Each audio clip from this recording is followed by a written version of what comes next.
नमस्कार किसान बंधुओं, बहुत बहुत स्वागत है आपका आपके अपने YouTube चैनल चंपारण की खेती में। किसान बंधु, अभी बसंतकालीन गन्ना बुआई का सबसे उपयुक्त समय चल रहा है। कुछ किसान बंधु अपना खेत तैयार कर चुके हैं और कुछ खेत की तैयारी में लगे हुए हैं। इन सभी के बीच हाल में हुई बारिश और ओलावृष्टि ने निश्चित तौर पर खेत की तैयारी में अवरोध उत्पन्न कर दिया होगा। किसान भाइयों, विपरीत परिस्थितियों से लड़ना और जीतना ही किसान का कर्तव्य होता है और किसान इस चीज़ को फलीभूत भी करता है। इसी बीच हम आज गन्ने की बसंतकालीन बुआई हेतु खेतों की तैयारी से संबंधित विषयों पर चर्चा करेंगे, ताकि बेहतर फसल हेतु सही बीज शोधन, भूमि शोधन के साथ उचित उर्वरकों का चयन एवं अधिक फुटाव व टिलर्स के साथ स्वस्थ पौधे प्राप्त हों और गन्ने का अच्छा उत्पादन लिया जा सके। किसान भाइयों, गन्ने की खेती में सबसे महत्वपूर्ण भाग होता है खेत की तैयारी। हमारी उपज कैसी होगी, उत्पादन हम कितना ले पाएंगे, यह बहुत अधिक निर्भर करता है कि हमने खेत में कितना पसीना बहाया है, खेत की तैयारी में कितनी मेहनत करी है, कैसे तैयार किया है। मित्रों, विशेषज्ञों का भी राय रहता है कि सबसे पहले खेत की गहरी जुताई की जानी चाहिए, जिससे नीचे की मिट्टी का ऊपर आना और ऊपर की मिट्टी का नीचे जाना हो सके, ताकि जमीन में अच्छी तरह एयरेशन हो सके। इसके लिए किसान बंधु एमबी प्लाऊ या डिस्क प्लाऊ का प्रयोग कर सकते हैं। मित्रों, डिस्क प्लाऊ के बाद डिस्क हैरो का नंबर आता है, जिसे हमारे चंपारण बिहार में कहीं कहीं तवा भी कहा जाता है। हैरो का प्रयोग करने से जो बड़े बड़े मिट्टी के ढेले होते हैं उन्हें कई टुकड़ों में तोड़ा जा सकता है। मित्रों, इसके बाद अगर आवश्यकता पड़े तो हमें कल्टीवेटर का प्रयोग करना चाहिए और उसके बाद रोटावेटर का प्रयोग करना चाहिए, जिससे मिट्टी को भुरभुरा मखमली बनाया जा सके। इन सब के बाद अपनी विधि के अनुसार रेजिंग या ट्रेंच या रिंग पिट का प्रयोग करना चाहिए। किसान बंधुओं, अब बारी आती है भूमि शोधन, बीज शोधन और प्रारंभिक खाद, जिसे कि बेसल डोज भी कहा जाता है, इन सब की। किसान मित्रों, गन्ने की अच्छी फसल लेने के लिए भूमि का शोधित होना बहुत ही आवश्यक है। भूमि शोधन का सबसे बड़ा फायदा यह होता है कि जमीन में स्थित पैथोजेंस, जो जीवाणु, जो फंगस पहले से है, उन्हें हम पूर्व में ही खत्म कर सकें। किसान बंधु दोनों तरीकों से भूमि की शोधित कर सकते हैं, रासायनिक भी और जैविक भी। रासायनिक की अगर बात करें तो कार्बेंडाजिम और मैंकोजेब, इसका 2 ग्राम प्रति लीटर की मात्रा से प्रयोग करके किसान भाई भूमि को शोधित कर सकते हैं। और जैविक की अगर बात करें तो ट्राइकोडर्मा वीरडी और माइकोराइजा, इन दोनों का इस्तेमाल करके जैविक विधि से भूमि को शोधित किया जा सकता है।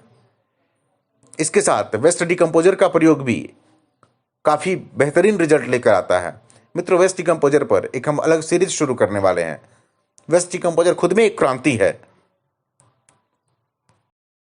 किसान भाइयों, अब बात करते हैं बीज शोधन की। बीज का शोधित होना उत्पादन को बहुत हद तक बढ़ाने में कारगर होता है। बीज शोधन के लिए सबसे पहले हमें हॉट वाटर ट्रीटमेंट भी करना चाहिए। इसके बाद रासायनिक और जैविक दोनों पद्धतियां हमारे पास उपलब्ध हैं। अगर हम रासायनिक की बात करें तो इमिडाक्लोरोपिड 17.8% का 100 ग्राम प्रति एकड़ की मात्रा में हम बीज शोधन कर सकते हैं। और जैविक की अगर बात करें तो हमारे पास वेस्ट डिकम्पोजर और जीवामृत, यह दोनों ही उपलब्ध रहते हैं जैविक शोधन के लिए। मित्रों, मैं यहाँ आपको बता दूँ कि हमारे इस चैनल पे मैं ऐसी किसी भी चीज़ को नहीं बताता जो मैंने खुद से प्रयोग नहीं किया हो, वो चाहे रासायनिक हो या जैविक हो। मैंने जैविक विधि से भी बीज को शोधित करके अच्छी फसल लिया है, जिसमें वेस्ट डिकम्पोजर और जीवामृत का प्रयोग किया था और बहुत ही अच्छी फसल हुई थी। तो मित्रों, आप इन दोनों के माध्यम से अपना बीज शोधन कर सकते हैं। हाँ, शोधन करना बहुत ज़रूरी है। किसान बंधुओं, बेसल डोज की अगर हम बात करें, यानी प्रारंभिक उर्वरक की हम बात करें, जो हम गन्ना बुआई में फसल के साथ देते हैं, तो प्रति एकड़ के डोज में DAP 70 kilogram, urea 25 kilogram, muriate of potash 28 kilogram और जिंक सल्फेट के 10 किलोग्राम की मात्रा वांछित होती है। मित्रों, आप चाहें तो इसे लिख भी सकते हैं। किसान बंधुओं, अगर ऊपर आपने भूमि शोधन किसी कारणवश नहीं किया हो तो आप गन्ने की बीज के साथ ही जो बेसल डोज हम देते हैं उसमें दवा का प्रयोग कर सकते हैं। तो हमारे पास 2 दवाएं हैं, आप इन दोनों में से किसी एक का प्रयोग कर सकते हैं। पहली दवा है फिफ्रोनिल 0.3%, जिसकी 10 किलोग्राम प्रति एकड़ की मात्रा, या करटाप हाइड्रोक्लोराइड 4% में। इसमें 8 किलोग्राम प्रति एकड़ की मात्रा का प्रयोग किया जा सकता है। जो भी किसान बंधु को आसानी से बाजार में मिल जाए उसे प्रयोग कर लेना चाहिए। उर्वरक में मिलाकर कर सकते हैं, लेकिन अगर उर्वरक के साथ भी अगर नहीं दे पाएँ तो कोई बात नहीं, किसान बंधु बुआई के बाद भी इन दवाओं का प्रयोग कर सकते हैं। बस अब जो दानेदार फॉर्म है उसकी जगह पे लिक्विड फॉर्म में दवा लेना होगा। जैसे फिप्रोनिल की अगर बात करें तो 5% SC की 250 ml प्रति एकड़ की मात्रा पर्याप्त है। इसे 150 लीटर पानी में दवा को घोलकर 8 से 10 टंकी बनाकर स्प्रे कर लाइनों में देना चाहिए। किसान मित्रों, अगर उपरोक्त बताई हुई विधियों के अनुसार किसान भाई अपने भूमि को शोधित कर, बीज को शोधित कर एवं सारी तैयारियों के साथ गन्ने की बुआई करते हैं तो निश्चित तौर पर एक बहुत अच्छे फसल की उम्मीद करी जा सकती है। किसान बंधु इसमें अपने जलवायु, अपनी मिट्टी के अनुसार फेरबदल भी कर सकते हैं।